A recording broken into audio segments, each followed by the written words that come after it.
Fox and Crow. I bet you can't guess what I like to eat best of all. Yes. I knew that. You would say that foxes like to eat hens best. And stolen ones at that. I don't mind admitting that. I wouldn't ever say no to a nice fat chicken wing once in a while.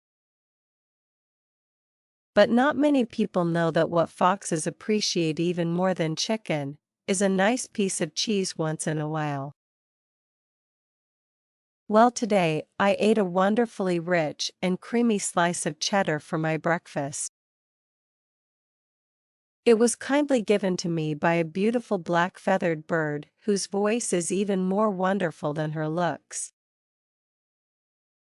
No, I don't mean a skylark or a fancy bird of paradise. I'm talking about Miss Crow, up in that tree.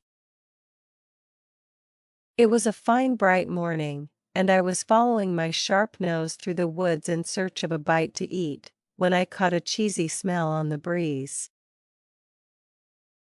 I looked up into the tree, and there on the branch I saw Miss Crow, looking terribly pleased with herself, for in her beak she held a large piece of cheese. It was stolen, no doubt, from the farmer over the hill, but I'm not one to go around accusing people of this and that. I called up to my neighbor and said, "Good morning, Miss Crow, you are looking very lovely today, if I may say so." Miss Crow cocked her head on one side and looked at me with her beady little eye, but she kept her beak firmly closed on the cheese. Such a charming creature, I mused to myself, making sure, nevertheless, that she could overhear. Such a fine sheen on those wondrous black feathers. What wings! What legs!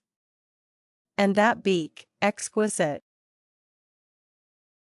I could see that Miss Crow was paying close attention to my words, even though she was pretending ever so hard not to hear. So I gazed up at the tree with admiration and love in my eyes and said, "Ah, my heart is smitten by this wonderful bird. If only I could hear her voice. I'm sure that such a charming creature must sing most sweetly. If I could but hear one line of her song, I would hail her as the princess of the forest." Now I could see my words had hit home. Swelling with pride, Miss Crow puffed up her feathers and began to sing the most lovely music I have ever heard. CAWWWWWWWW. Well, all right. I know that you are saying that Miss Crow's voice is not exactly star quality, but to me that caw was just the sound that I'd been waiting for. 'Cause as soon as she opened her beak, the cheese fell to the ground and I snapped up my breakfast. Which only goes to show that flattery will get you everywhere.